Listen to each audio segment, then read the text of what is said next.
Hello, everybody, and welcome back to the Sanderlanche podcast. This week, we are covering Mistborn, The Final Empire, chapters 30, chapters 35 and 36. I almost lost it. The beginning of part 5, which is Believers in a Forgotten World. See, I was there. I knew exactly what chapters they were. It was fine. I am Data, and with me is... It's Joe. Jaymee. And Dak. In these chapters, Vin starts out really sad, then she gets kind of glad, and then things turn bad. And that was the end of my rhyme. Wow. What a summary. This episode brought to you by Dr. Zeus. It sounded like you said Dr. Zeus, like the god of thunder and lightning. Oh. So Somebody then I just had told me, like, yesterday that his name was originally supposed to be pronounced Dr. Seuss. Interesting. Nah. Hey, we're learning. Yeah. Knowledge is power. Anyway, lots of things happen this episode, people. So hang on to something. The Sanderlanche is about to begin. My revolution carries me in a moment lost in time. My revolution sets me free. I will flow across the lines. Bring up the brother in me. I'm searching for unity. Okay, so yes, a lot of things really start to kind of heat up in this episode. I mean, we kind of said that about last week, but I feel like it's gotten to another new level. One which somebody kind of predicted some of these things last week. So, what did you guys think of these chapters overall? Oh man, never have my predictions paid off so splendidly so quickly. No, I really enjoyed these chapters. Again, I'm sad that my most desired prediction was that they switched places, the Kandra and Kelsier, but that's not the way it happened, unfortunately. But he left a lot of hope behind, and I really appreciated that kind of piece of Kelsier. His character, at least not yet. There's still possibility for tarnishment, but his character hasn't been tarnished. He died a somewhat noble death, all things considered, at least as far as we know. So I was really happy with the first chapter. And then, things start going bad very quickly. And it seems like a lot of our predictions are bearing fruit now. So I'm excited to read the end of the book. Mm-hmm. So wait, I got to stop for a second. So you're like, at least when you said Kelsier died a noble death or whatever, at least that's what it seems now. Do you think that something's going to come out that it wasn't? Or do you think that he still might not be dead somehow? I mean, it could. I feel like the Kandra was pretty clear that he had to suck up his bones. So that seems pretty straightforward that he is dead. But, I don't know. I would hope so anyway. World. Yeah, that would suck. I don't know the magic of this world. I don't know how he could come back to life, or maybe he could be reborn from the mist or some kind of spirit, like a Jedi thing. I have no idea. We don't understand the science of the bone vacuums. Right, exactly. I also like that it paid off that the Kandra, because at the very beginning when we heard about Renault, we're like, well, maybe he's our mist wraith, and then they kept throwing the Kandra word around, so I'm glad that got paid off as well. Yeah, it all came back around together. Yeah, I would agree with Joe this week. I think it was nice to have a few of the thoughts that we've been throwing around for a while come to fruition and seeing how they're panning out. I'd sort of given up that we would ever find out what the Kandra was or the significance of the gold, and it's nice to see how they're all coming back in together and coming back into play. So, yeah, I look forward to what answers we'll get in the next few chapters as well. I really liked these chapters. Yeah, it's good just to start getting some solid answers that we've been wondering about for ages with the Kandra, Mistwraith, and Renault. I thought it was an interesting way to play out with Renault taking over his body, because like I said last week, I hadn't considered that option until you guys brought it up. So I was intrigued to see how it played out, and now I'm just curious about so what else is he gonna do? Like, when does his contract run out? And then we didn't get that answer, but then we went into Vin doing some of the most badass shit she's done so far. Like, I know it's only a minor thing, really, because she wound up getting captured, but she faced down a couple of Inquisitors and threw dust at them, and that was enough to fuck them up. I'm like, oh, okay, this is cool. Like, she put up a pretty good fight against two of them.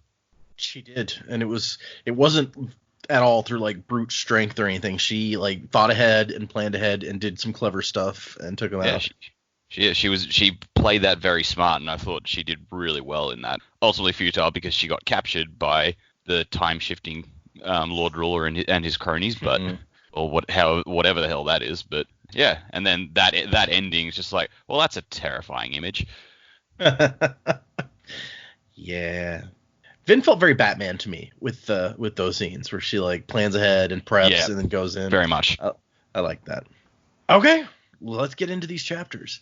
Now, the epigraph at the beginning of part 5 here, I actually like a whole lot because it is the first time that they give us even an inkling of what this guy is trying to do. Because we've heard, he's trying to destroy the deepness. He's going up into the mountains to find the Well of Ascension, which is somehow supposed to beat the deepness. But we've never gotten like even a hint about what's going to happen when he gets to the well. What is it exactly that he's supposed to do? And here he says, I know what will happen if I make the wrong choice. I must be strong. I must not take the power for myself, for I've seen what will happen if I do. And so it's the first time. It's still very cryptic, but it's the first time we've gotten any sort of hint about like what he's actually trying to do on this whole trek. Tempting with power. That old chestnut. So we start out, and Vin is just, she's angry and depressed, and she's hanging up above the roof in the mist, just like, I don't want to talk to anybody. I'm going to, like, float myself up here and be invisible so no one will find me. As she, like, considers Kelsier, and she's all mad at him for dying. She's like, does anything even matter? Boy, yeah, that's rough. It's like she just started to trust this surrogate father of hers, and now he's gone. It sucks. Yeah, and she's even like, it's the same as before when Reen had abandoned her. What was the difference? At least Reen had been honest. That's kind of sad. At least Reen was a dick. Yep. And I don't know, did you guys expect that we would see Reen before the end of this book? Because we've only got 2 chapters left at this point. It does not seem likely. So unless we've already met him and we don't know. Ooh. I have nothing to back that up. I'm just making shit up at this point. Trying to come up with a better prediction since mine all suck. Well, I don't know. Maybe the guy that Kelsier talked to, like Hoyd or whatever from way back when. Maybe this is a random pull, random throw out crackpot theory. Maybe the Inquisitor that like already knew that was her dad is Reen. I mean, it could be. Because that guy didn't even really get the knowledge straight from Vin. He just was like, no, this is the High Prelim's daughter. This is her. Yeah, he definitely seemed to know what he was talking about. He seemed pretty confident, or he wouldn't have put on that whole show. Yeah. So either that's Reen or that's the Inquisitor that killed Reen. Ooh. Okay. Anyway. Sorry, just they mentioned Reen, and we hadn't really talked about him in a while, except to say that he sucks. So I was just curious here.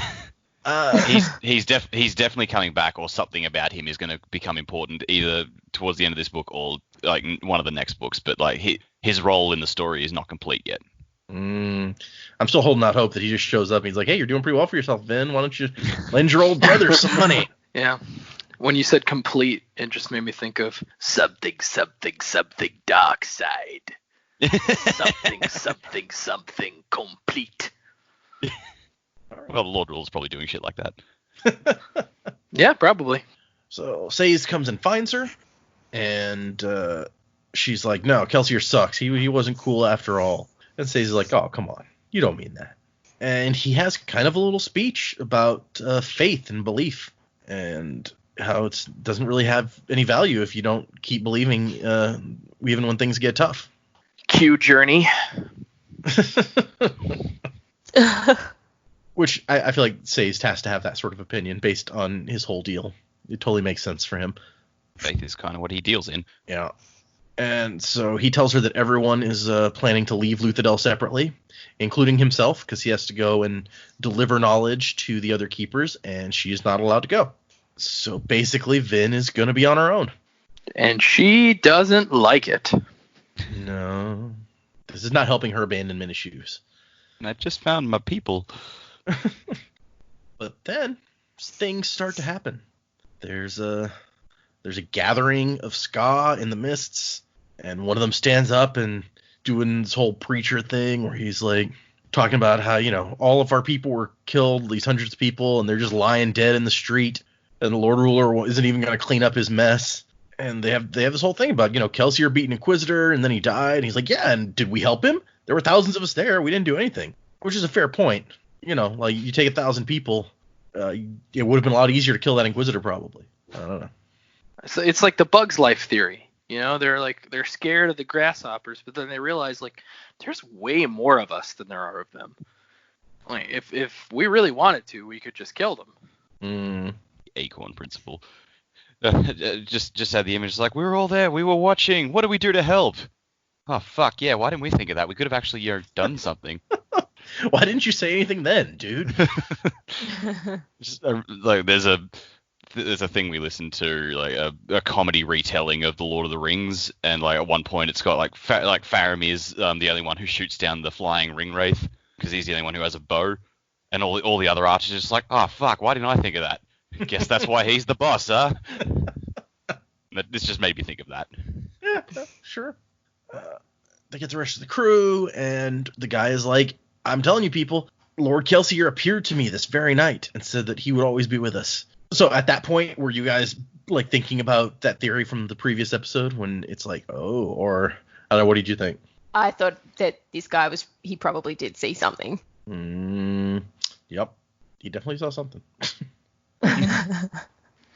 Yeah, I mean, when we got to this part, I was like, okay, well then I feel like one of my Kelsier Renault theories is correct, and then I guess it could still be either one at that point. Yeah. Right. So then we find out later that which one it is. And everybody finally starts to get what was happening. Doxson kind of first. He's like, this was Kelsier's plan the whole time. And says like, he always asked me the same questions, like what made religion so powerful? And I said, because they had something or someone that they felt passionate about. And Doxson realizes also immediately, he's like, he knew that we wouldn't agree to it if we knew the plan, because he knew that he was going to have to die to make it work. And Vin gets the idea to go to this nearby warehouse where he was supposedly having informant meetings, and they run down there and find that it is full of weapons that he has prepared. Kelsier really planned this stuff out, and that's when Renew shows up. He did plan it. He planned it out. He wrote everything down.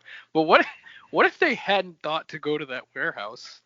I mean, he says in the letter that he leaves behind, which we're not quite to, he says the soothing stations should already be gone. Renew delivered the order to our assassin teams before he came to get you to bring you here. Oh, so I guess they showed up before Yeah. Renault actually was going to come and bring them. Yeah. Renault's just like, oh, thank God, you guys saved me an extra trip. So, yeah, we finally get an explanation of what the Khandra are when this guy shows up wearing Kelsier's body, and she's like, Kelsier, and Ham's like, no, that's not him. And he explains, like, this is why Kelsier hired him in the first place, to take his bones once he was dead and appear to his followers to give them strength. And we find out that he is a Mistwraith, although he says a Khandra, a Mistwraith that has grown up, you might say. That made me really happy to know that that's what it was. Yeah? Yep. I was like, oh, finally, we have an answer. Don't tell me there's two bone-eating blobs out there, like, they're completely different from each other. It doesn't make any sense. Yeah, that makes when you put it that way, don't tell me there are two bone blobs out there. It makes a lot of sense, yeah. Damn, bone blobs. And this just gives credence to, like, the wild theories of like, the country ska that the mist race can take your face, because they literally can. Mm-hmm. If they're smart enough, they can make themselves look like another person. Yeah. Which is frankly super terrifying. Yeah, it explains, like, the Scar just like, no, don't go out in the mist, they'll kill you and take your face. Yeah, that's exactly what they're doing, although I don't know, are the Khandras out in the countryside just total dicks, because then they come back to fuck with the family? that would yeah. That's true. That's just how they get their kicks, is it? I'm still wondering, though, what the contract entailed. Was Kelsier like, hey, man, after they're all dead, you can have all the nobleman's bones? And he's like, hell yeah. Yeah. We don't know exactly what the contract entails. You are correct. Let's see. The contract explains that Kelsier was preparing them all. Bureaucrat for Doxson, politician for Breeze, general for Ham. For a new nation, it will need men of your individual talents. And Vin, like, in her thoughts, I guess, is specifying several times that this thing seems really, like, passionless and, like, flat, which is weird because when he was playing the character of Renu, he was really Renu, like, he played into that character hard. He was constantly, like, pretending to be this noble guy. It seemed like doing a really good job of pretending to be this noble in every respect, even when nobody was watching, basically. And now he's just even when everyone in the room knew he wasn't that person. Yeah. Well, we never actually met the real Renault, right? So we don't know what his personality was like. But I'll also say, I wonder if he just didn't get, maybe there's like an amount of time it takes for him to completely like absorb everything about that person. Mm-hmm. Or because Kelsier wasn't sure when he was going to die, they never really like had time to talk about these are my mannerisms, this is how I talk, these are my intonations. Maybe he has to actually like train to do that somehow. Yeah, could be. I mean, I guess the two for Renault, like there were times where he was in front of people who weren't aware that he wasn't Lord Renault. So for him to consistently be one way just meant he didn't stuff it up. You don't have to worry about getting back into character if you're always in character. Method acting, Chandra. Method acting, exactly. That's what I was thinking. The Daniel Day-Lewis of Kandra. And also, another thought I had was maybe Kelsier just like, because Vin knew Kelsier so well, she's like, this imposter doesn't fool me. True. Yeah, that's a good point. We only get Vin's perspective on it, so we get Kelsier's letter that he left for everyone, basically giving them assignments. You know, you're going to take a team and go and kill the rest of the men at the garrison. He says subdue, but come on. Ham's going to take a team and take out the rest of the great houses that are still standing. Dockson's going to coordinate. Clubs is going to lead the assault on the palace itself. And he ends with, I think that's everything. It was a fun job, wasn't it? When you remember me, please remember that. Please remember to smile. And then he says, may you rule in wisdom. That's a nice final message. It was a good line. Yeah. Yeah. It's nice, but at the same time, he's putting a lot of pressure on them. Oh, yeah. He's like, I don't have to be here to see how, like, do the difficult part of actually creating and running a new nation and taking out the Lord Ruler. Have fun with that, guys. And Vin gets, and we find out that Clubs has some military experience. We don't get any details on it, just that's why he has a limp, because of something that happened. I think we still really don't know much about Clubs after all this, which is kind of sad, because we don't really have... Really? I don't think there's much time left in the book, and events don't allow for us to learn much more, which is kind of sad. I want to know more about this guy.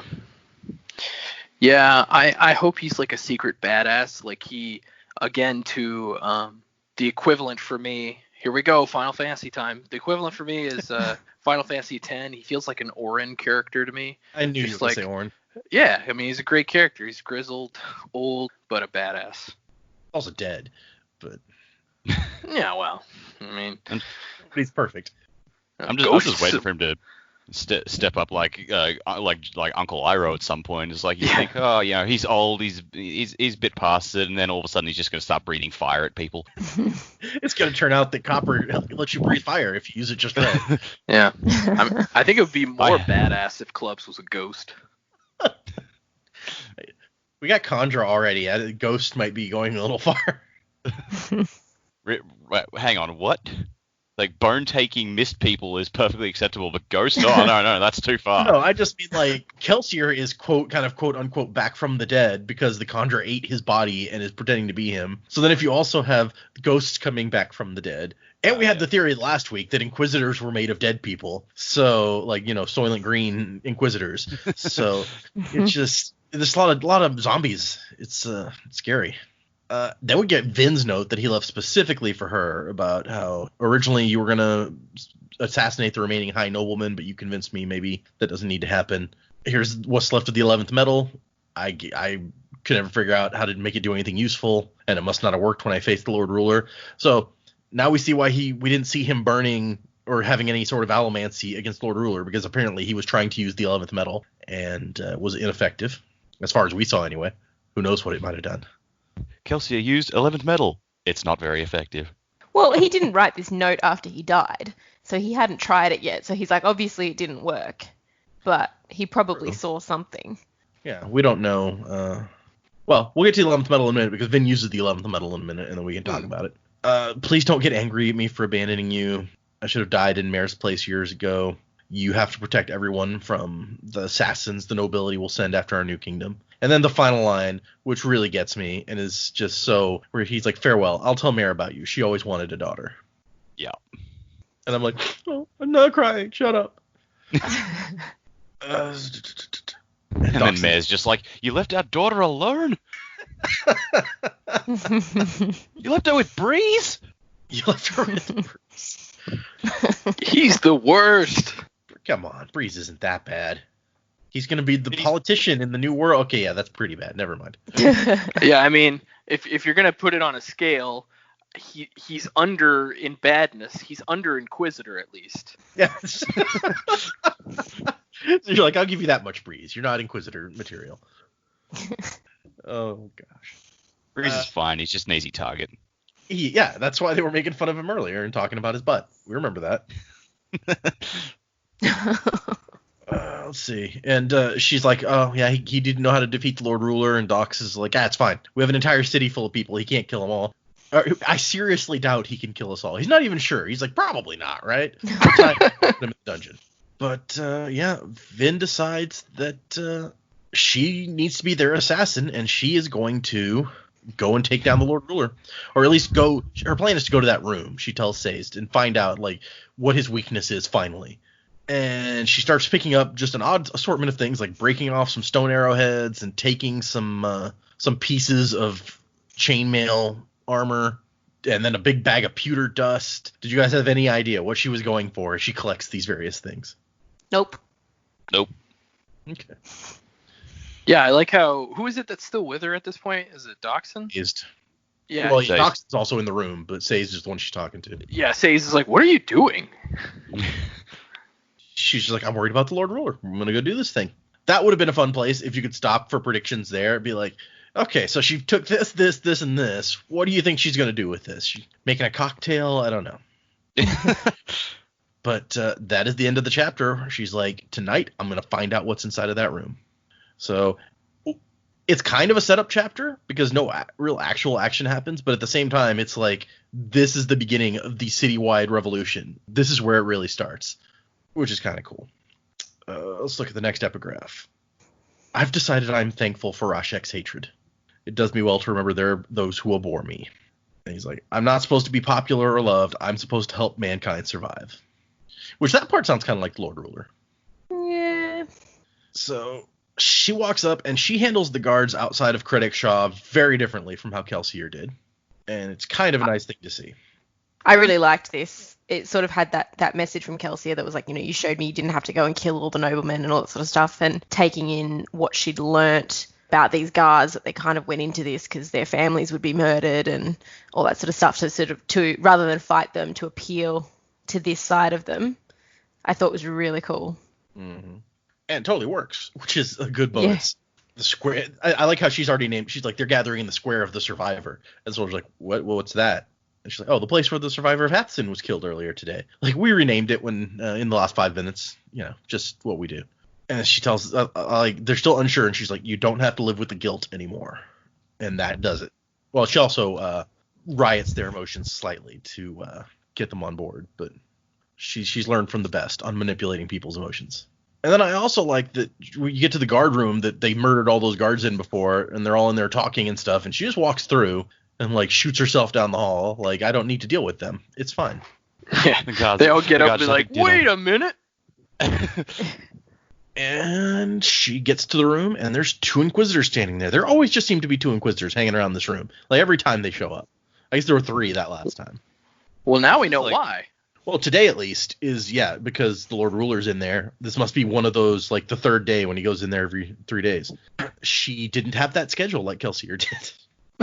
To imagine if she knew this was one of the days the Lord Ruler was going to be in that room, she might have been like, okay, let's not do that tonight. Maybe tomorrow's the time. Let's wait till tomorrow. I should get some sleep. I was just gonna say, it was just surprised me how, like, this chapter's barely started, like, and it's like, all right, going to the palace, and, like, there's a little scene with the guards, which is great, and then boom, Inquisitor's right there. It's just like there's no preamble, no build up. It's like, yep, getting straight into it. And I'm like, oh, holy shit. There's no time for build up anymore. We're 91% of the way through the book at this point. I know, it's just very much I'm going to the palace. Page later, Inquisitors. Yeah. Oh, okay. It's it's definitely all happening very quickly. We How started. tall they are as well. Yeah, they're taller than normal people, but also Vin's really short, so Yeah, I guess. that doesn't help. The Inquisitor says, we searched all this time, and you come to us a second time. So they've been looking for her, and she does this really cool, clever, badass little move where she puts the metal rings around the hafts of the arrow and then pushes the arrowheads at them with the metal. And when they push back, it knocks the metal rings off, but the arrowheads keep flying and rip through them. Rip through one guy and into the next guy behind him, which is once again just like a really cinematic, like, I want to see this. Yeah. And then you go into a slow-mo shot that like rotates around as like you see what's happening with the rings pushing it'd be so much fun. The fights in this series in general are pretty cinematic, I feel like. He paints a good word picture. I think so. A lot of actually objection to Brandon that you read online is that his prose is not as subtle and stuff as other people. But I think we talked about this before. It's like I don't need Dickens. This is fantasy.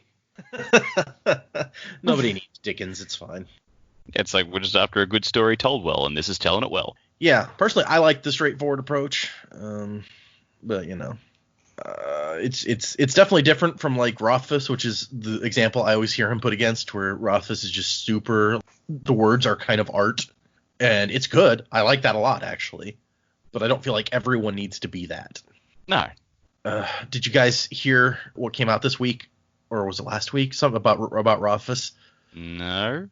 His editor / publisher came out and publicly just like crapped all over him, which is remarkable. Like nobody's ever heard of a professional editor doing something like that to like the author she came out and she said it's been 9 years and she hasn't read a single word of book 3. She's the editor for the books, but she's also the president of the publishing company that publishes the books. So somebody had linked to the article that always kind of goes around where somebody says basically authors don't owe fans books. Like just because you're waiting a long time for this next book, they don't owe you anything really. You paid for previous books and you got those books. They don't owe you anything additional to that. If they never write another book, then that's their deal. Yeah, but they do owe their editor. Well, and she was like, she posts this and she on Facebook and she's like, that's true. They don't owe their reader anything. But what about their publisher who has paid them for these books? And she hasn't read a single word of book 3. And then in the comments on this Facebook post, it went even further. She said stuff like, I don't think he's written anything in 6 years. She said that she doesn't know that he even wants to be a writer anymore at this point. And I think there was even one comment where it was like, he's retired. He just doesn't know it yet. Oh, gosh. So, yeah, it's really among the community of people waiting for Doors of Stone, the third book in the Name of the Wind series.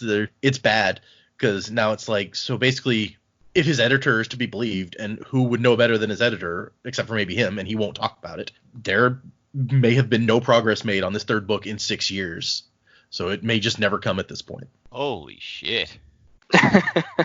Oh, man. So, yeah, I was depressed by this, but it's just I still felt it was most remarkable for it's just like, wow, this person, and everyone's like, oh, she's amazing. She's one of the best editors, super professional. Like, if she did this, then there's reason. She is super pissed. Yeah. Well, I mean, I'm sure, like she said, they paid him. He's been paid, and he's given her nothing. Yeah, that's like no return on your investment. Yeah, so, yeah, as the president of the publishing company, you definitely have a right to have issues with that, I feel like. So, yeah, that's been the talk of the fantasy book community online for the past week or so, is since that came out. Damn, yeah, I mean, if this was, I mean, if this was the 1400s and a patron paid him to write a book and he never wrote it, they'd probably have him killed. That's true. Yeah, I could see that. Imprisoned until he did what he was paid to do. Yeah, exactly. I mean, he's busy with all this other stuff. He has his charity that he runs, and he's an online like D&D celebrity or something. I don't know all the stuff he does. I don't pay attention to any of it because I'm just waiting for the book. But Right. anyway, Well, he used the books to springboard himself into what he wanted to be, which was a nerd icon. He doesn't want to be, like she's saying, he probably doesn't want to be a writer anymore. He just wants to enjoy being famous. yeah, there's a quote, like some famous quote from some author. I don't remember off the top of my head who it was, but he was like, some people love writing and some people love to be a writer. Just the cachet and the everything that comes with being quote unquote a writer. I think it was Twain. He said like everyone wants to be a writer, but not everyone wants to have written. I could see why that would be Mark Twain's outlook on it too. Yeah. Yeah. I love Twain. He's the best. But yeah, sorry. We won't necessarily keep going down that road, but it was just, I thought it was an interesting, because the fantasy book community has been all abuzz recently. By the time this episode comes out, it's gonna be that's 2 or 3 week old news. So I'm sorry to everyone who's already like, yeah, duh. But it was relatively fresh when we recorded this. So yeah, probably not getting that book. I'm gonna give up. Probably looking for it, but we have Brandon Sanderson, who is the other end of that, who loves writing, and when he gets tired of writing one thing, writes another thing to relax from that thing. So I can love him. It's fine. I mean, I think at this point we've been waiting, I think 4 years for the next Mistborn book, but he's put out like 5 other books during that time. So while I'm like, I want the next Mistborn book, that's like the one I'm waiting for most, I can't be mad at him because the other books are also amazing. Yeah, dude's generating content. I mean, he'll get to it. Sorry, back to the book that we're reading now by him. She impales these guys with arrows, like all the way through the one guy and into the legs of the next guy. And then she has apparently a hunch about how Inquisitor vision works. Because we talked about that. They have giant spikes through their eyes. How do they see anything? And she throws a handful of pewter dust up into the air. And it says to the Inquisitor stopped, confused. To his eyes, quote unquote, he would see nothing but a mess of blue lines, each one leading to a speck of metal. So it would, all that many lines in one place would be virtually blinding. And a couple paragraphs later, after she stabs him with a dagger while he's distracted, let's see, where does she takes him in the thigh with a dagger. And he fell, cursing in a crackly voice. That's fun. She says, good thing that worked. Wasn't sure about those eyes of theirs. So basically, based on that, and we don't know for sure that she's 100% right, we just see that it seems to be, they kind of see the metal in things, and that's how they see things. Basically predator vision, but with metal instead of infrared. Mm-hmm. Yeah, I guess it would look a lot like that now you say that. Yeah, she just sensory overloaded him. It's like if you lit a bright light when someone was using night vision. Yep. Then she flares some pewter and tosses some more dust to keep the remaining Inquisitor from coming after her, and busts through the door. And she finds a room with like a chair in it and a rug made of exotic fur, a hearth burned in the center of the chamber, and the walls are decorated with dyed pelts in strange patterns and old paintings. Which, yeah, if the Lord Ruler had some favorite paintings from 1,000 years ago, they would be pretty old right now. So I can see that. Well, I mean, he's 1,000 years old. Maybe touching up paintings is one of his hobbies. Oh, that could totally be what he's doing in here. He's just like painting away. He's had a lot of time to practice. Well, yeah. You can get pretty good, maybe. I don't know if intrinsic lack of artistic talent would be overcome by 1,000 years, but you'd probably get as close as you possibly could. Like, I'm so bad at art, I don't think I'd get much better in 1,000 years, but maybe. Yeah, maybe he was always a good artist. That's true. He could be. I feel like if you just dedicate yourself to it and work back and forth, it's like Bill Murray in Groundhog Day and the ice chainsaw thing. It's like he worked hard enough at it because he had the time. Yep. He got real good at that. And at playing the piano. Yes. With one lesson a day. That would be crazy. I would probably do the same thing if I found myself stuck. I'm like, I'll learn to play the piano, sure. Okay. The room is packed.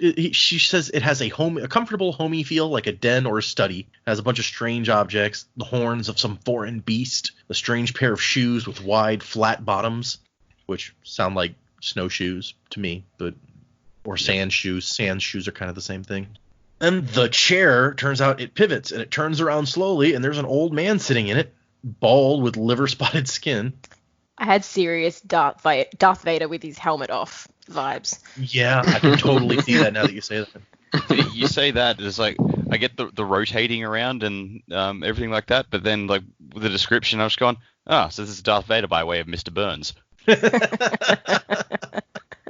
He's got his fingertips pressed together. He's just like, excellent. Exactly. And the Inquisitor comes in. He's like, up to it, Smithers. I have powers. Political powers. So she's so shocked by this old guy, and she's just like, I gotta get out of here. There's nothing useful here. And the Inquisitor, whose legs got all ripped up a minute ago, shows up and grabs a hold of her. And she's like, they shouldn't be, even with pewter, how can you walk with legs that messed up that fast? And the old man says, what is this? And the Inquisitor says, I'm sorry, Lord Ruler. And she's like, wait, what? I thought this was the Lord Ruler's grandpa or something. Like, what's going on here? The Father Time took a bat to this guy. So was this a surprise to anyone? Like, what did you think about this old man? Did you instantly assume he was Lord Ruler? I did. Yeah, this just locked in place Jaymee's explanation of Rashek for me. Oh, yeah? How so?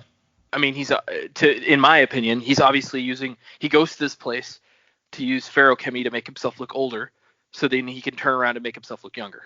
Okay. So you think he's like saving up some age here so that he can look younger later. So his real one would be kind of like in the middle of these two somewhere. Right, which is kind of, I feel like, what she describes when she uses the 11th metal, or I guess technically, if we're saying gold is 9th, what we find out later, this is probably actually the 10th metal. So whatever she's seeing, I think it describes them as kind of, they look similar, but they are younger. Yeah, kind of. We're about to get to that, so why not? The Inquisitor doesn't want to kill her right away because he has a special interest in this case. May I keep her for a time? And they want to have a meeting regarding the Canton of Orthodoxy. And Lord Ruler's like, oh, again? Seriously? And they're like, the Inquisitor's like, please, Mr. Lord Ruler. And he's like a indulgent uncle. He's just like, yeah, okay. The Inquisitors this are is the his last favorite time nephews. I'm going to hear this out. It's like, As it turns out, how does the Inquisitor put two puppy dog eyes with spikes? Spiky dog eyes. He's like, I can't say no to those spike eyes. Oh, you're just so cute with your little impalements. You get so happy when you stab people. I just love it. But finally, she's like, oh, right, I have the 11th medal. Lord Ruler's here. Maybe I'll give it a shot. And at first she says nothing happens. And then she looks up and there's someone else standing there. And she doesn't associate these two things. She's like, when did that guy come in? He has a full beard and a thick woolen outfit with a fur-lined cloak. Not rich clothing, but well constructed. And he seems content and happy. He smiles happily. And she says that he looks kind of like the guy that killed Kelsier, except older and more alive, whatever that means. So based on what you're saying about how its relation to gold, I assume that you're thinking this is like those gold shadows, but for the other guy. Yeah, it's like, again, one's inner, one's push, one's pull. It's like this metal is pushing onto somebody else what they could have been if they had made different decisions. Okay. Which I'm assuming, like, the well-dressed hunter, the well-constructed hunter, is if he had just stayed a terraceman and not chosen the path that he chose. I'm going off that theory. This is Rashek. If he had stayed a terraceman, that's what he would look like. If he had just not done what he did to become the Lord Ruler. Okay. Well, like, what I wanted from the 9th medal was to sort of see that opposite. Like, Adium, you could see, the future, whereas gold was showing you what you could have been, but I really wanted something that was like at the past, and so that you could see the past in someone else. And so I thought maybe that this was actually like Rashek in the past, giving them clues of like who this person is. But because no one knows what he looked like or even about this guy, because Sazed obviously needs to learn more about him and all that sort of stuff, like they don't know that yet. They wouldn't know what he looks like. So this is sort of telling me this is the representation of who the Lord Ruler was. So we've got to search for, all these signs. I remember at the time when we learned about gold, Jaymee, that you were specifically like, I want to see a version of this metal, like maybe a use of gold that works on somebody else. And so if that's what we're seeing here, we kind of did. So I will give you this towards your theory. somebody, Joe, somebody wearing like a fur-lined cloak that's not like super well made, not super rich, but well constructed, does sound more like the Pac-Man that we heard about than it does the guy from Clenny, where we know the fancy important guys wear suits and stuff like the Lord Ruler wears today. We did learn that like in Clenium they wear these suits, and he even mentioned at the time that some of the terracemen were giving up their fur outfits to wear these same suits. So that does kind of fit. Although we also know that the guy in the logbook started out as a shepherd or something. So maybe if you go far enough back, he would have worn some sort of similar outfit. I don't know. I mean, I guess, but I feel like, of course, we don't know what Luthadel was like back then. But based on where it is on the map, existed. Right. I mean, it was called, I assume it's Clenny. I assume it's the same place. If it is the same place, since it's more central on the map, I would assume that it was not cold enough there that they would be wearing furs. But that's a good point. Yeah, he does mention several times in the logbook that it's like very cold up north, and he's not used to that. Yeah. Okay. So yeah, I mean, I definitely think there's stuff there that kind of agrees with you. Even just like the stuff around the room, it's just like the pelts and the snowshoes and stuff like that. Like you were saying, that definitely sounds like something that would belong to the terracemen, because it's like, it seems like stuff from their culture. It's stuff that Vin doesn't recognize as being part of, her home culture. She's like, the hell's all this foreign stuff doing here? So just old trophies from his old life. Also, before we move on, I just want to point out, way back when we first came to this room, when Kelsier and Vin came here and got ambushed by the 3 Inquisitors, and we were taking bets on what was inside this room. I think I mentioned as a joke that this was going to be the Lord Ruler's little summer home. And was I right? I'm going to have to go back and listen to that now. it's definitely his hangout spot, that's for sure. We had a bunch of crazy random theories about that place, and it was a spa. It was like a Spike Face spa or the Spike Face Barracks or something. But I think we said something about, it's like, oh yeah, it's where the Lord Ruler just comes to chill with his homies. And I'm like, yeah. What? Fucking what? Yeah. Got his Xbox set up in there. Yeah, no doubt. Yeah, it's not as dramatic as like a Lazarus pit, but it's pretty cool. Lazarus pit is actually in the next room. You didn't make it there. Yeah. He's like, sorry you can't stay. I in the would have. floor. Yeah, there's a trapdoor. Yeah, sorry you couldn't stay longer, Vin. I was going to show you my Lazarus pit, but I guess the Inquisitor's going to take you away now. So it's like that's why I said kill her. I want to test it out on someone else for once. It's like, hey, she's already here. Just kill her and dump her through the floor.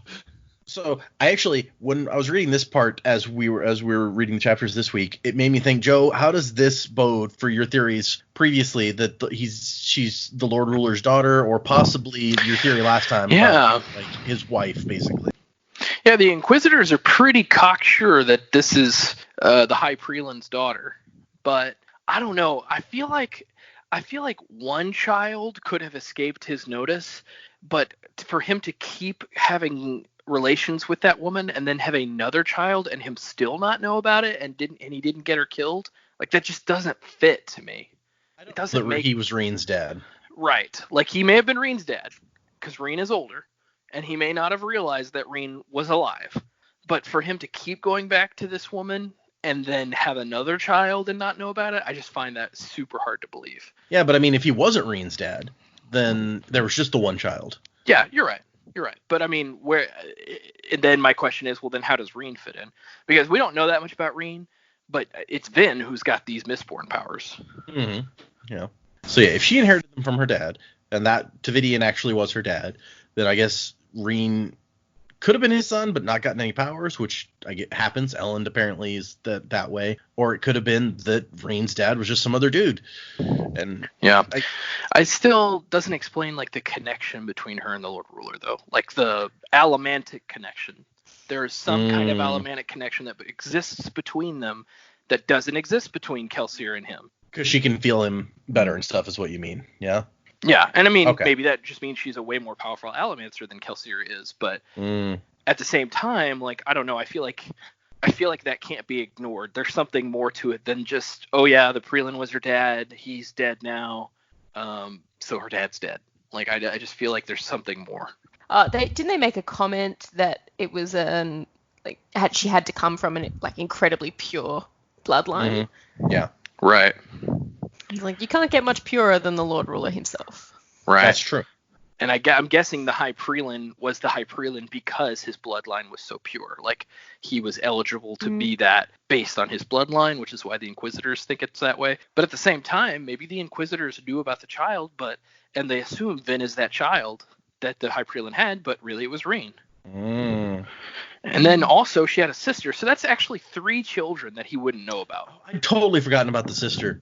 You kept saying another child. I'm like, well, there's only the 2. So, but no, you're right. There was she has a little sister that died. So right, and the High Prelin says like she could have had 1 and I wouldn't have known, possibly.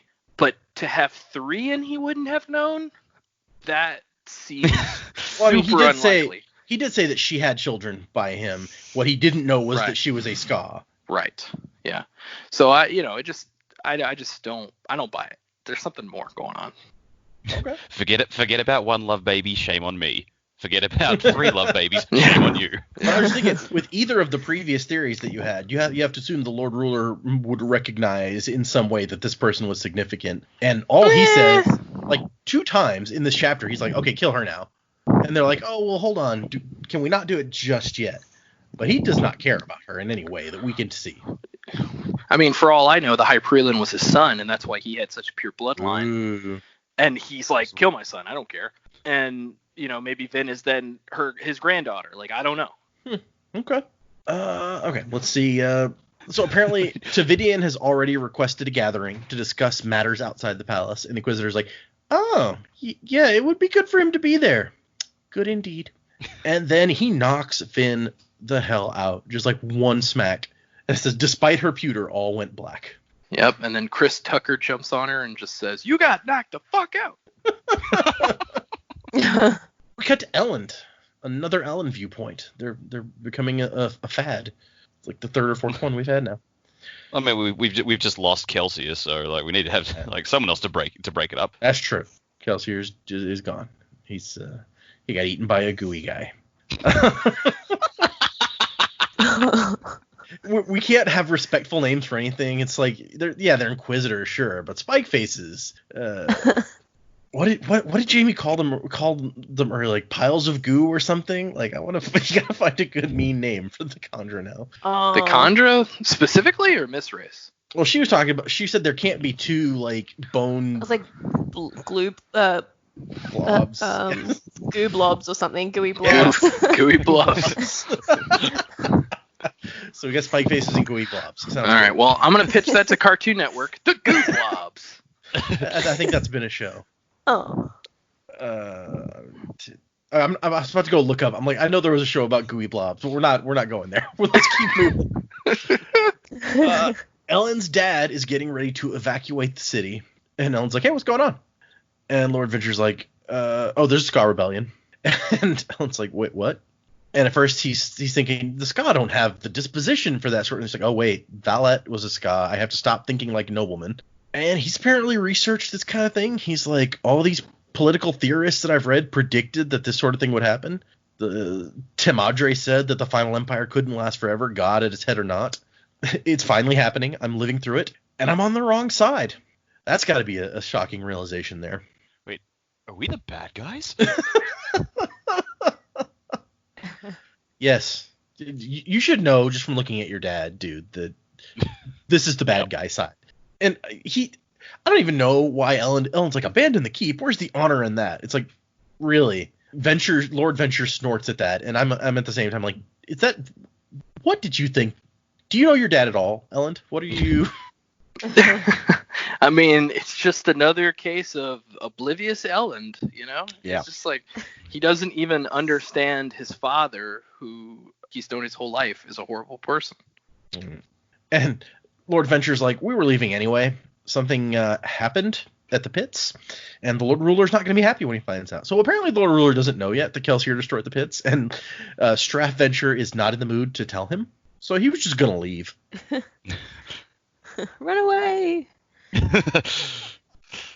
kind of want to know how that would have gone. If everything had been calm and nothing else was happening, and Straff's just like, ooh, pits are gone. We're getting out of town. Like, probably Inquisitors coming after him at that point. Okay. Yeah, no doubt. So Ellen is thinking that so-and-so predicted that when the rebellion finally comes, the Ska will slaughter everyone wantonly. Every nobleman's life will be forfeit. The rebellion will die out quickly but leave piles of corpses in its wake. So, yeah, fun times. It reminds me, there's a line in one of the Hitchhiker's Guide to the Galaxy books where it's like the Hitchhiker's Guide to the Galaxy describes this department at this company as like a bunch of jerks who would be the first up against the wall when the revolution comes. And then it's like, by a crazy coincidence, a copy of the guide that got sent into the past from the future had this entry about them, and it was like a bunch of jerks who were the first up against the wall when the revolution came. And this always reminds me of that, when he's like, every nobleman's life would be forfeit. Like, Ellen is going to be the first up against the wall now that the revolution has come. But he decides that he is going to stay.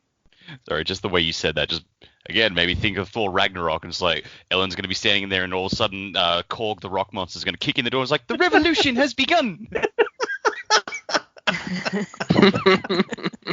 I would pay money to see that. Yeah. I didn't hand out enough pamphlets. Yeah. He fixed it this time. Pamphlets all for everyone. So the only ones that showed up was my mom and her boyfriend, who I hate. Right. Funny, because you realise that he failed because he didn't hand out enough pamphlets. So in a way, Rock was beaten by paper. Oh. And there was a scissors guy who died, but then didn't actually die. Like, hey, he's alive. What was you questioning him, bro? And like Strap Venture argues with him for a while. He's like, no, you're coming. If I say you're coming, then you are coming. And Ellen's like, no, I'm not going to do it. And he's like, no, we have to stop the rebellion from getting out of hand. We should be their allies against the Lord Ruler. And finally, Strap Venture is like, you know what? Sounds good. You stay here. Somebody should maintain our presence in the city while I rally our forces. Yep, great idea. And that's when Ellen realizes, oh, so he is assuming that either the rebellion will kill me or the Lord Ruler, when he finds out whatever happened, I'll be here to take the fall for that. So either way, he gets rid of me. I'm really not very good at this, am I? He thinks to himself. Well, I mean, he's getting a bit better than the fact that he recognized that now. True. I mean, it's not like it would have changed his mind if he recognized it from the beginning. He would still be determined to stay, but it's just... It's like, oh, I'm beginning to think this was a mistake. Raccoon agrees. And then Lord Venture is like, oh yeah, you can have pretty much all the soldiers. I can only get one boat out. It was such a mess. Good luck, boy. Say hello to the Lord Ruler in my absence. And then he laughs as he leaves. Guy, what a jerk. Yeah. It's like Willie getting hit with an axe. He's just like, I'm bad at this. Oh, I immediately regret this decision. This is indeed a disturbing universe. Okay. So, Ellen decides he's going to take all their forces, and they're going to go to keep Lacal because it's more defensible. And we know his friend is Jastes Lacal, so he knows somebody there at least. But he wants the 5 best soldiers to be his honor guard because he's going somewhere else. So where do you think we will see Ellen pop up? He's going to go present himself to the Scar Rebellion. It's like, I wish to help you. And Breeze is going to be like, man, fuck this guy. But then Doc's going to be like, nah. Finn's got a crush on him. Let's hear him out. Doxson does seem like he would be maybe more considerate. Although we know that Doxson has always been on Kelsier's side of kill all the noblemen, whereas Breeze is secretly a nobleman. So that's true. Maybe he would be a little more accepting. Well, Breeze is the politician. He's the one who has to like set up alliances and stuff like that. And it's true. So, yeah. He's also super lazy though, so it makes you wonder like how good a politician he's going to turn out. We jump back to Vin, and Vin awoke to wetness, and she's in pain, and somebody forces some metal down her throat and says, tells her to swallow and burn it. And she thinks, oh no, if it's like a bad metal, it might kill me. And then she's like, wait, there's much easier ways to kill me than that. Like, that would really be like going kind of far. They wait for you to wake up and then feed you a metal that they'll force you to burn to kill you. But there's one Inquisitor in the corner with an axe, like, guys, I could just take her head off, and the others are just like, no, it has to be this way. This is the special way. It tenderizes the meat well for when we cook her up later. Oh wow! Yeah, okay. The Inquisitors are probably not cannibals. Not that we've seen anyway. I'm not going to rule that out. Of course you're not. That's fair. I mean, they're pretty horrible dudes. So Yeah. Hey, Mike. Yeah, you got some human blood on your spike. Oh, again? All right. Well. The spikes are through the eyes. Like, if they're cannibalizing it, why is the blood on the spike? Was he You know, using it as a pillow? They're diving in there for a bite, Yeah. like a dog. Or, they're just hacking and slashing away at a body, and it happens that way. Well, I'm sure. Yeah, you get pretty messy that way. I'm sure. Yeah, maybe they have some good showers in there. So it turns out that what this metal seems to do is it gets rid of all of her other metals. That's a new one. It could be helpful because, like she said, if she had ingested a poisonous metal, and then she ingested this one, maybe she could burn that one to get rid of the poisonous one. Interesting thought. I hadn't even considered that. Yeah. Although if it gets rid of all the metals in your body, you would die, I guess. True. It must be selective about which metals. It's yeah. She says all her reserves disappear. So I don't know. Maybe it's just allomantic ones that it's. Yeah, I think it's just specifically all the burnable metals. Whatever supply you swallowed to. But yeah, she's like, wait, so there's like a 12th metal? There's more. Yeah, it looks like there are. And we did talk about this possibility a long time ago. Just the fact that an 11th metal existed was an instant thing that's like, oh, they don't understand allomancy as well as they think they do if there can be another metal. So the fact that there's now a 12th one, it actually makes more sense than having an uneven number, since we know so far they've all been like pairs. Well, except for we thought the gold and adium were a weird pair. Now we've got a new one that's maybe paired better with gold. This one doesn't seem like it would be the pair to adium or anything, does it? So this would actually be like the 13th then, because if you got gold and alloy, adium and alloy, so that's 9, 10, 11, 12. So then this reset metal is 13. So yep. Yeah, assuming that it's not in some way an alloy of adium, but it doesn't seem to do something similar to adium, so it makes more sense, you're right, for it to be like a 13th. So there could be a lot. And if there's one metal that can wipe your metals, is there one metal that can give you all the metals? I don't know if it would give you more metals or just like give you more of whatever metal you already have. Like it would increase your reserve. Like if you swallowed all the metals that were allomantic and then you took some of this, it would just like double the reserves you have somehow. Yeah, maybe. I mean, I feel like that makes more sense than like creating metal out of thin air that you didn't already have, especially if it was one they didn't even know about. And it's like, oh, hey, here's like every metal. Yeah. So I feel like just increasing what you already have kind of makes more sense. It's like the Harry Potter laws of magic. It's like I can duplicate things that exist, but I cannot create new matter.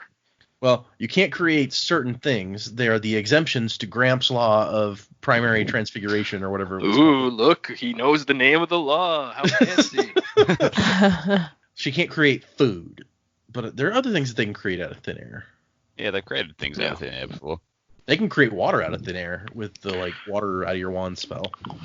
Well, I thought she was specific in saying like you can summon them if you know where they are, but you can't like create it. She said that about food. She's like, you can summon it, you can like change it into other forms, but you can't create food.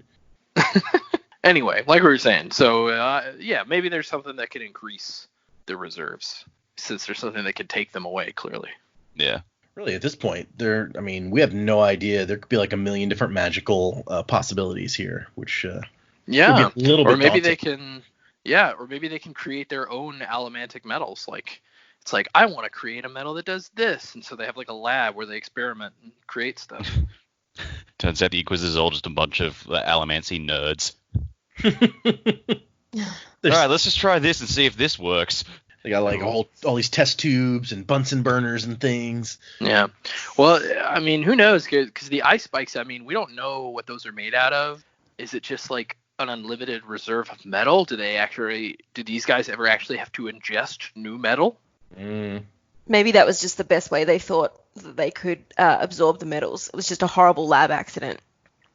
And they then have decided that this is terrifying. We'll just keep going. Yeah, we meant to do that. Yeah. Something like, blew up, some railway spikes flew across the room into one guy's head, Yep. and he's just like, oh, this actually works better. That's how I'm picturing it now, yep. He's just screaming, hey, wait, actually, this isn't so bad. Oh, gosh. So, Vin is desperately searching herself for some metal. Like, they're going to have left you some metal when they just stripped you of all of your metals. I'm wondering if she has her earring on her. I don't think she mentions that, but I think her earring's made of, like, bronze or something, which would not be very useful right now. So there's basically, like, a couple of pages of her just desperately searching for something and realizing she's not going to have any allomancy to help her. She needs to figure out something else and kind of being depressed about it. Yeah, I almost like picture her trying to lick the bars, like, give me some metal, please. That's kind of what I was thinking too. And here's where she actually discussed, she's like, gold, the moment I burned the 11th metal felt like when I was burning gold. And she has the same discussion we did, where it's like, gold and adium seem like a weird pair. Maybe this one makes more sense to be an alloy of adium or gold. I don't know. We've been talking about it as an alloy of gold, but does it make more sense to be an alloy of adium, where one shows you another person's future and the other one shows you another person's past? That's sort of what I thought. It made more sense for it to, that would become the 9th metal, and gold is something else. So then what is I guess, if it followed that same push and pull, whatever the gold complement would have to show you your future. Yeah. I think that's the only way I think that's the only way that logically works. I guess, but adium has such other properties that gold and the 11th metal don't seem to have. I just don't see them fitting together.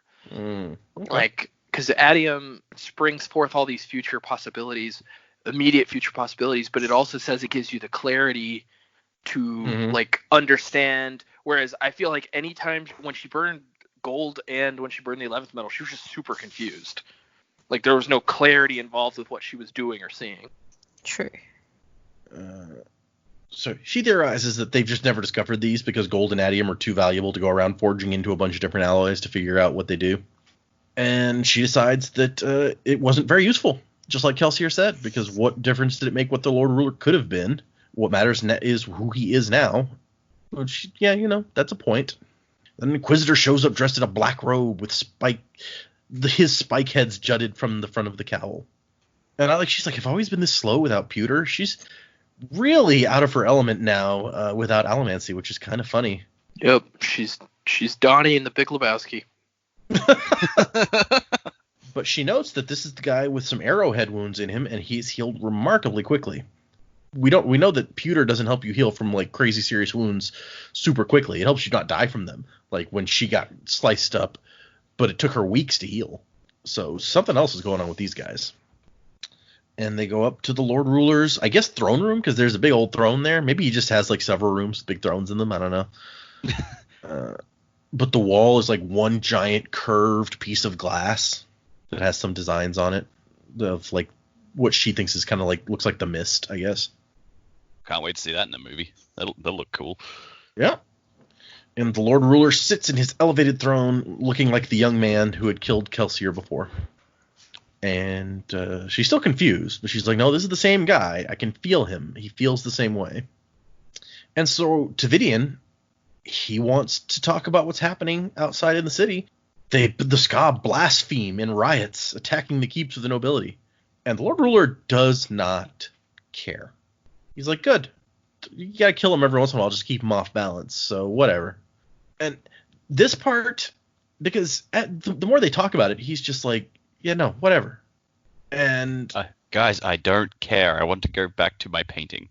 Well, yeah, but it makes me curious what you guys think, because he seems to have enough confidence in himself and his abilities that he doesn't need to worry about anything.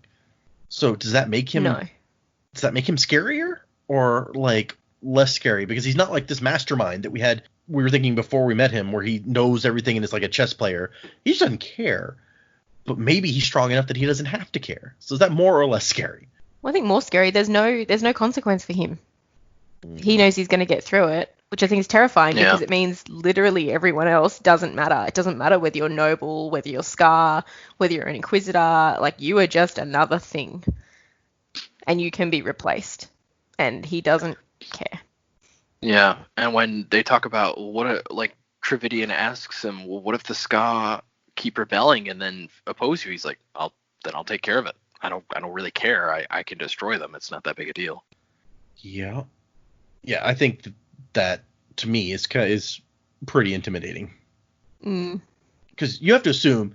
I mean, either he's right and he really can do what he's implying, at least, that he can do, or he's like nuts, like he's stupid because he doesn't know enough to know that he can't destroy this whole city with his bare hands. But he's been in charge for 1,000 years, so you have to assume that he does know what he's talking about.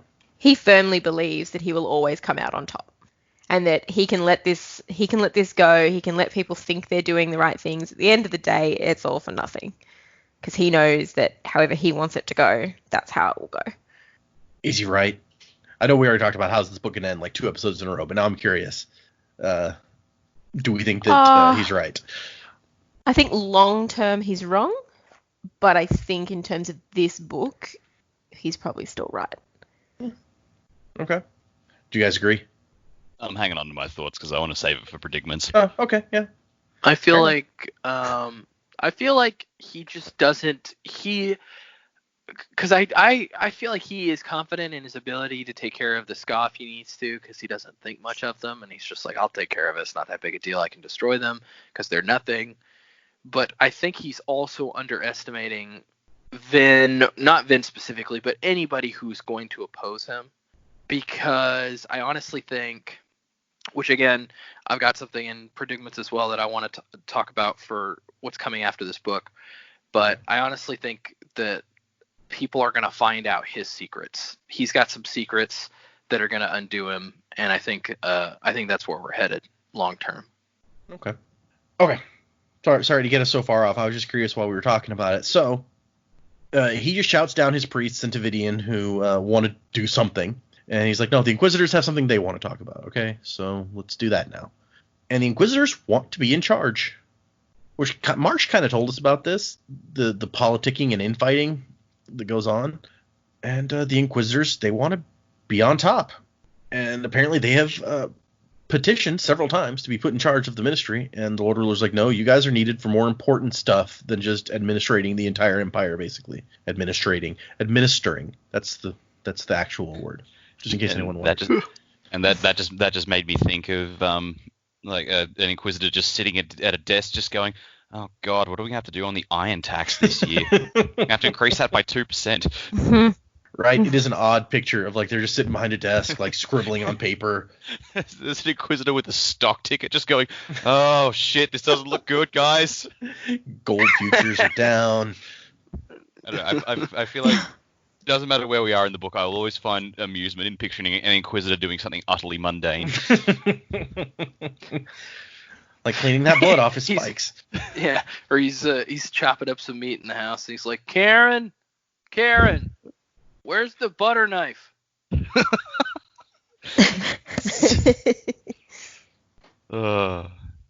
Also interesting that, this is the first time we get a name for an Inquisitor. Yep. And I totally misread it the first time. I thought, wait, is the Inquisitor's name Carl? But no, it's just Carl. Carl the Inquisitor. That would be awesome. Yeah, Carl and Karen, they live, they're married. They're thinking about having kids, but he's not sure what his sperm will do to her now that he's all inquisitored. So they're thinking about adopting, but he just doesn't know how he feels about it yet. It's like, Jesus Christ, my baby looks like a TIE fighter. Oh, no. Okay, so he asks he asked Lord Freeland if he recognizes the girl, and he's like, no, of course I don't. And he's like, oh yeah? Well, why don't you tell the Lord Ruler who your father is, child? And she says she doesn't know. And it turns out the Lord Ruler is a lie detector also. He's kind of Toph from Avatar, where it's like, Carr has a whole speech about how awesome the Lord Ruler is, and how he's learned to use Allomancy like no mortal man. He can read your emotions in your eyes and see things in the way your heart beats. And he knows when you lie. Oh, yes, he knows. It's just very... He's a brown-noser, is what I'm getting from this. Mm-hmm. Well, he's got to get ahead in life. He's got to provide for Karen. He's doing what he has to do.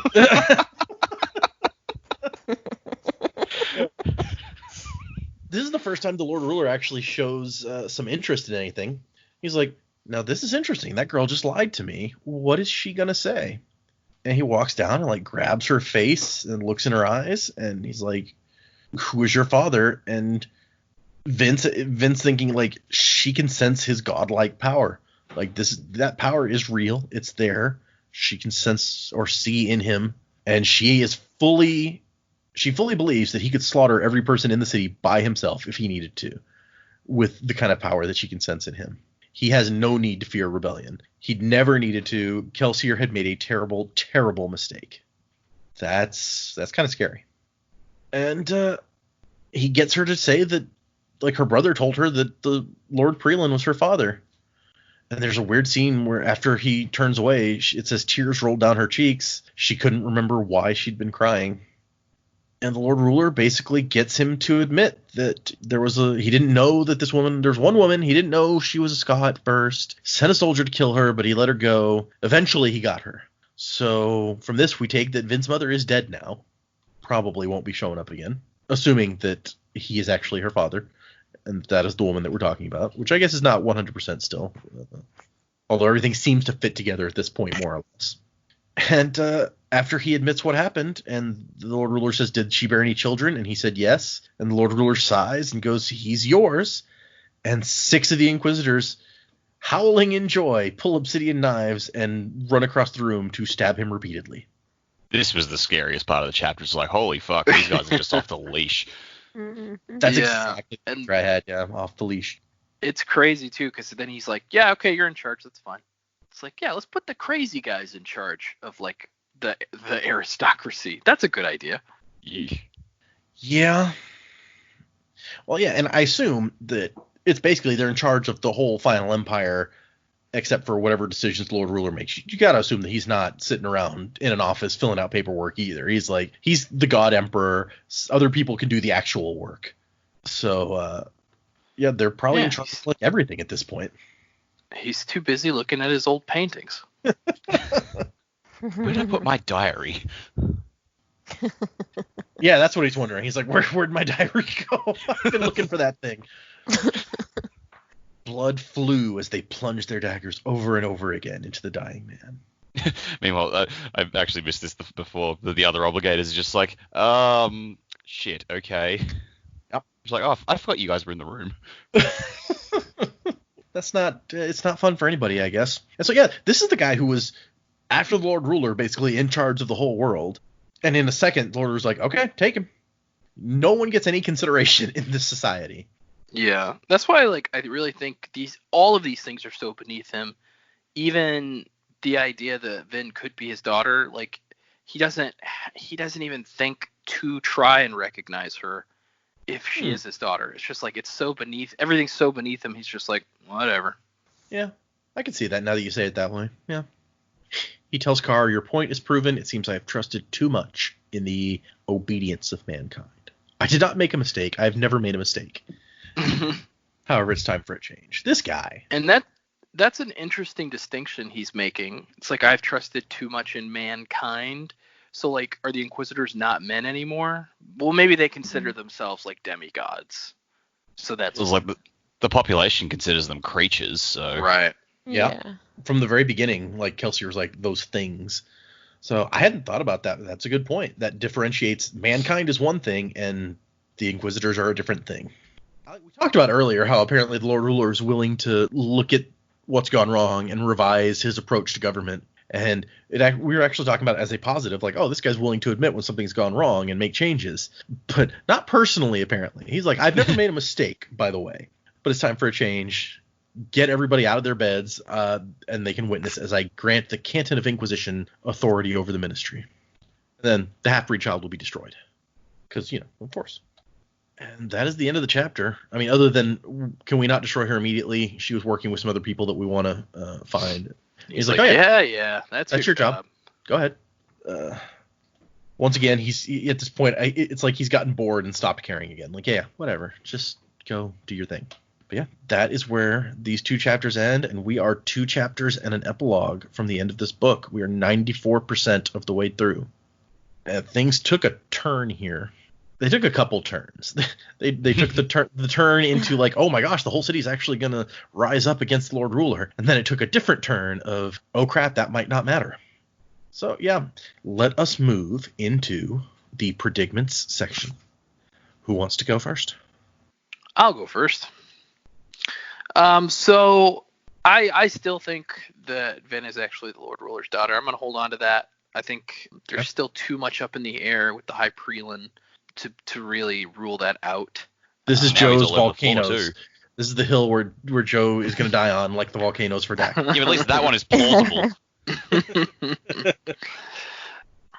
Well, I'm predicting a swift exit for the rebellion. I'm hoping that all of the team members remain intact, but I don't think it's going to end well for them with this specific rebellion. I think coming to predicting the end of the book, Vin's going to have to leave Luthadel without defeating the Lord Ruler, because I know the title of the next book is The Well of Ascension, and the epigraphs we've read so far have indicated that some choice had to be made to take a power or save mankind with a power. I am assuming that Vin is going to travel to the Well of Ascension in the next book, and she is going to make a decision on whether or not to take power, and that will make her into the hero of ages or whatever. That's where I predict this series going in the long run, and immediately into the next book, she's going to have to regroup and travel, make that journey north to the Well of Ascension in order to gain powers or take down the Lord Ruler once and for all. So I still think the deepness is in play somehow. I'm almost wondering now if, like, Reshek, as the Lord Ruler, made a deal with the deepness and it was like, look, your will be done through these inquisitors that I'll create, these men that will become part of you, and by extension you'll be able to destroy and wreak havoc under my name. And somehow he struck a deal with the deepness to do that. Or maybe not. Maybe the deepness is really gone, or maybe it's still manifested in the Lord Ruler. But that's where my predictions are kind of leaning towards on that end. I'm still holding out some small glimmer of hope that somehow Kelsier will reappear in more than a Kandra form, whether that be Jedi Ghost or something. I'd really love for him to be able to come back in some way, but I understand that that's probably not going to happen. You will go to the Northern Dominance. There you will learn from Gemel, the Alamancer who instructed me. Yeah, exactly. Okay. Any other predictions you want to throw out there? Not that I have formulated, no. Okay. Who else would like a chance? I'll go. I have maintained for a lot of this book, and it's like, I think it was actually how you described it to us initially, is like this first book is its own self-contained story.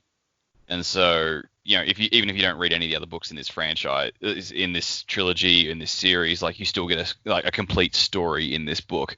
Mm-hmm. So I think I've sort of internalized that and thought they will bring down the Empire somehow. So I know there's not really a lot of time left to do it. And so I've been wondering, just like, oh God, how can they pull it off? There's not a lot of time left in the book. And I think this last chapter has actually given me the key to all that, because there's like, how can we stop the Lord Ruler? How can we defeat him? We can take down the nobility, but we've still got him to deal with. And now I think I've got it. It's like simple. The Lord Ruler is just gonna fucking leave. He just seems so bored and disinterested with everything going on, and he says it's time for a change. So, and we know that he's previously changed things a lot over the centuries. Just like, all right, that system of government didn't work, let's just move on. So now I'm thinking he's just watching this rebellion play out, and he's just going, you know what? Let's see what they do. I'm out, and he's just going to stand back and watch the Scar Rebellion take over the city. They'll come to blows with the Inquisitors, and he's like, all right, whichever side wins, they can rule, and then I'm just going to see how they do. So I think at the end of this book, the Empire will topple, and I think the Rebellion will win somehow. I don't know how they're going to take down the Inquisitors, but I feel like the Lord Ruler is just going to be like, all right, let's see how you do. Just because he just doesn't seem to care about anything else now. So he's just like, fuck it, this might be interesting. Do you think Lord Ruler and Lord Venture are going to sail off into the sunset somewhere? Just let it burn. Lord Venture, I don't know if he's going to die this book, but he's going to die, and it will just be like, suck it. You don't think that he can get away with all the stuff he's done, like Sean? It's like there's got to be a reckoning. It's just like, I don't know what it is about. You think about it, how it is with some villains. in books. It's like, yeah, like the main evil is like this horrible, horrific evil over the top. But then you look at smaller villains like Shan, Elariel, and Strath Venture, and it's like, yeah, but these guys are deliberately dicks. So they are more likely to... it's the Voldemort versus Umbridge thing. It's like, yeah, but like this is a more realistic sort of thing that I recognize as something I can't stand. So you're more happy to see them fall. Yeah, no, I totally get that. Like, Umbridge is a good example, yeah. Yeah. Speaking of that, and I'm sorry, before we even get to Jamie's predictions, I just keep interrupting. Now is probably the time to talk about it, because Jamie has theorized about it before, but we've gotten to the point where it's hard to not realize what's going on. But the Sanderlanche is a term. It's also, people call it the Sanderson Avalanche. There's a few other similar terms. The way he sets up his plots in these books, there's lots of lining everything up, and then you get into like the last 20%, sometimes less.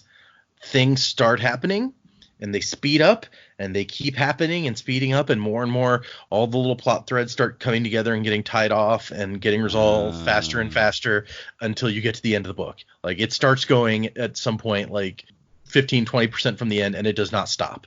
And that is what the Sanderlanche is. That is what we have named the podcast after. Would you say the last 6% in particular is quite avalanche-y? Well, what he has said in the annotations, and I skipped over it at the time, was the chapter before Kelsier dies, the chapter where he runs out and he decides he's going to go out and stop stuff from happening. He's like, I feel like this is where the Sanderson Avalanche really starts going in this book. And I will say, in answer to your question, is that it does not stop now. We have not reached the end of this. And it generally continues to accelerate as you get toward the end. So there's an epigraph that maybe just by virtue of being called the epigraph, you might get an idea is more to tie things up than to continue ramping up the story. But we've got 2 chapters left that are not epigraph, and things are not going to slow down. Maybe that's a spoiler, but that you asked a question, and I answered the question. So. Yep. Yeah, so that is the Sanderlanche. I was kind of hoping at some point somebody would be like, man, it really feels like this story just like started moving and it hasn't slowed down at all. And I was going to be like, ha, that's the Sand. No, nobody said it, and so I figured I'd just throw it out there. And I think it may be by virtue of the fact of how our show is formatted, where we are only reading portions. Mm-hmm. Like if I read the whole last 20% of the book all at one time, I might say that. Yeah, definitely. We're kind of forcing it to slow down by virtue of how we're doing the show. So that makes complete sense too. Yeah. Which actually for you guys should just get like continually more frustrating as the action, we're in the middle of the action and we're cutting off chapters. It's like, yep, you have to stop. Which is part of the reason I set it up that way. I thought it would be fun for the audience and me. But anyway. Yes, we are the lab rats. So Jamie, please, what do you have for the predicament section this time? Yeah. So, look, I had forgotten about the complete story thing. I didn't think that we would see the end of this story in this story. But now that I remember that changes things, I guess, a little bit. But going with what I thought previously, Vin will not die with her time with the Inquisitors. It usually doesn't end well for people, so I'm not really sure about the horrors she's going to face shortly. I'm curious to see where Elend will pop up, at what point he pops up, and how that will be taken by the crew. I can't believe that they'll just be like, oh, yeah, cool. In you come, mate. You're part of the crew now. Well, we're down a few people. Ramp up our numbers. I'm not quite sure, but there's definitely more to his part of the story. I am really happy with some of the answers we've got to earlier predictions in these chapters, which sort of makes me think that we're on the right track with Reshek being the Lord Ruler and what's going to happen with him now. I would feel quite unsatisfied if he did just go away. I think that there needs to be some kind of showdown here, but I really don't think we would get that in this story. So, yeah, I don't really have a prediction as such of how it's going to end. We've only got 2 chapters to go, and it sounds like a lot of stuff still to happen. So, yeah, not helpful this week. Well, I mean, there's got to be a showdown, but if my theory is correct and he decides to step down, maybe it's because Vin forces him to look in, and it's like we were talking about when we first found out about Gold. She forces him to look at what he could have been, and like he has that introspection. He's like, oh fuck, and so maybe he just takes off as a result of that. He says, what have I become? He's like, it's been 1,000 years. I've got to go find myself. Because my painting like journaling isn't doing it anymore. Well, because like you said, like the second book is titled The Well of Ascension. Presumably Vin goes there. Maybe she follows him there because he goes back to where it all began for him, and he's trying to work out what happened, and she chases him. She's he's her Yoda. Dun dun dun. That's I just can't see him caring too much now. That's true. Like if someone showed him this is what you could have become, what have you done with your life? Oh my goodness. I just don't see him really caring about that. He's like, yep, that's a thing. He's like, time has passed. He's like, So be I'm it. the ruler of the world. I think I made the right decision. But Vin knows the power of love, and maybe that will triumph over everything else. Yeah, Ellen will show up and they'll like be like, I choose heart, and then stuff will happen. Captain Planet Vin has something will to fight appear. for. Yeah, Friendship, the it's magic. Planeteers will show up. Yeah, It's funny because like they say gold is the useless metal, and I did think at one point it's like, so gold is the heart of the planet rings, because heart was the worst of the Planeteers rings. Oh, you said planet rings, and despite the fact that we were just talking about Planeteers, I was like Saturn's rings, and I was like, what is he? What? Okay, I'm following. Yep. I was like, yeah, I did not pick my words right there. I did that a lot. Okay, we hit some interesting stuff. In case anyone hasn't understood it from what we've said so far, for next week we will be finishing this book. We will be reading chapters 37, 38, and the epilogue, which I called half a chapter before, but looking at it now, it's only slightly shorter than chapter 37, so I guess it's a pretty lengthy epilogue. So yeah, 3 chapters-ish for next time, 37, 38, and the epilogue, and we are not going to stop after 38 and then do a separate episode on the epilogue. No. And the 37 in a row? Oh no. The plan after that is we have a plan to do a most accurate prediction segment in the episode following, and the 11th medal in that same episode, which is a short story that was originally written for the Mistborn Adventures RPG. They asked him to write some piece of original fiction that would help introduce the universe to people who were wanting to play the RPG but hadn't read the books. And so that's the 11th medal, which subsequently got published in the collection of Cosmere's short stories, which is Arcanum Unbounded, which is where you guys get to read it from, because that's the book that I sent you. And we'll talk a little more about that next time when we get to the final end, but I just wanted to let everybody know up ahead of time. Should be very exciting. Awesome. I'm guessing that some of you may jump into reading these final 3 bits quickly this week, since we're so close and it's so frustrating not to know how it ends. I know I would. Look, the last few weeks we've pretty much been like, finish recording, right? Read the chapters, and then whichever one of us got to the book first hands it to the other one. And one of the hardest parts is like I'll read a chapter or something and then have to go and do something, and then Tom will pick it up and he'll get further than I do, and then I'm like, oh, you've read more than I have. And then we can't talk about in it. the other room. He's like, oh my god, really? And you're like, shut up, I don't want to know. Was there gasping This when week like he was Chelsea like, died? oh. No, I think that was kept under wraps. Oh, okay. I was actually. I don't know. I think I kind of just went, wait, what? Yeah. I was kind of like, that's it, huh? Well, that's it for him. But Joe had his theories about how he would continue to live. So yeah. Oh, I have a question actually. Yeah. Can a Khandra, does a Khandra need a whole skeleton? Because maybe he's done like a worm tail and cut off his finger, and that's enough for the Khandra.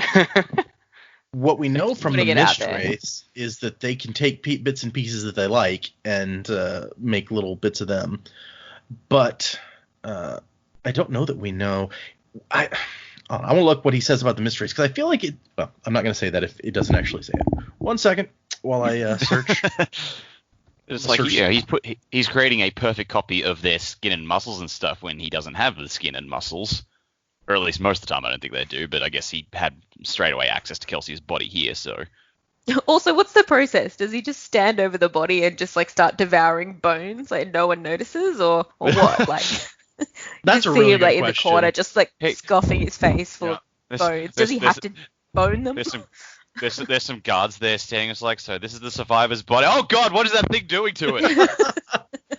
It didn't sound like they put any guards in place. Like, they just left all the dead people laying there.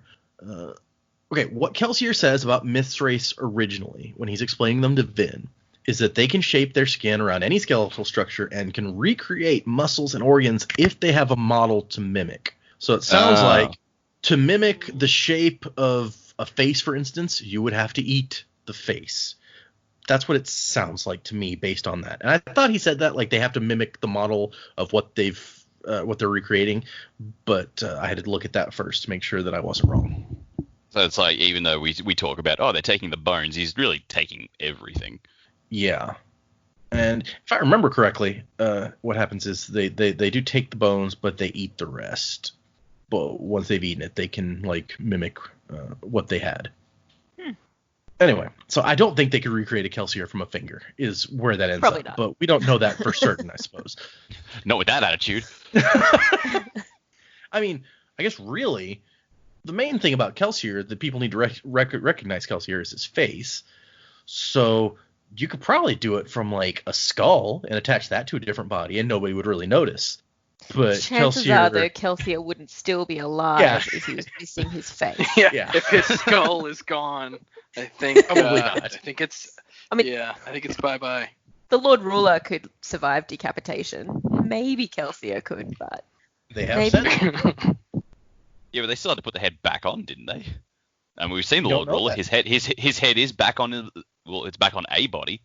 it's true. So I It may mean, or may not be his. yeah, Jesus we don't. Christ! Did they Frankenstein the Lord Ruler? That's how he survived. decapitation. Kelsier did die. Kelsier did die in the pits of Hatsin. He's been a Khandra this whole time, and now a new Khandra's taken over his body. That would be weird. Whoa. places. I mean, I guess did it's he just have like to kill the other Khandra to do it, or did he just, like, they just trade? Oh my gosh. Yeah, All right, my turn. My turn. I turn with the survivor bones. I guess he also says he survived lots of stuff, is what we find out from what we've heard. The Lord Ruler survived all sorts of crap. I don't know that it doesn't tell us how he survived. Maybe they put his body back on something else. Maybe his body grew a new head. Maybe his body grew a new head and his head grew a new body, and there's two of them. We don't know. But yeah, there's a whole new rabbit hole of theory. There's two of Jesus. them somewhere. That It wasn't really a vision. well. The Lord Ruler could sense that Vin was burning this metal and said to his other self, "Come on, now's the time. Jump out from hiding right now. It's your scene." Well, I mean, we did see the old Lord Ruler and the young Lord Ruler, so maybe We totally did. maybe it's not Ferakemi. Maybe it's just different people. It's the prestige, and we just haven't realized this whole time that's what's happening. Okay. Anybody have anything they want to say before we're done for the episode? Nope, I'm done. Okay. Music by Miracle of Sound. Reading the last chapters of the book for the next episode. Everybody, I told you guys at the beginning of the episode that we didn't have any emails. That was kind of a lie because we had one email, but it was a guy wanting me to ask you guys a question that I specifically didn't want to ask because it was potentially, not necessarily spoiler, it might put you in a frame of mind that would spoil you for something that was upcoming. And so I replied back to Peter, thank you for your email, that I was like, I've been avoiding saying exactly what you're asking, like explicitly, because I don't want to plant ideas. So I'm going to try to slip it subtly into this episode and instead of asking directly, if I can find a good place for it. So thank you, Peter. I hope that I was able to do your question justice by how I slipped information into the episode and got their ideas. And, Ooh. thank you for your email. If anybody else wants to send us emails about, questions that you'd like to ask like Peter did, that's fine. Just in this particular case, I was like, let's be a little careful with that particular question. But feel free to send us questions you want to ask, especially now that we're about to hit the end of the book. If you send questions after this episode, we won't get them in time to record the one where we're getting to the end of the book, but we will get them in time for the best predictions episode. So I will be happy to ask any questions that you want, about what they thought about the book or about any particular part of the book on that episode, so that we can get reactions, anything that I've forgotten to ask them how they felt about or whatever. Feel free, send us emails, thesanderlanche@gmail.com. Tweet us at the Sanderlanche. We're on Facebook. We are on Instagram, the Sanderlanche. All the same name, every place. Feel free to send us questions, praise, criticisms, hate mail, whatever. The last one might make me sad, but I'm not gonna censor you. Send what you like. But other than that, I think that's everything that we need to hit on. Thank you for listening, and we will see you next week. Bring up the brother in me. I'm searching for unity. Everything is changing inside.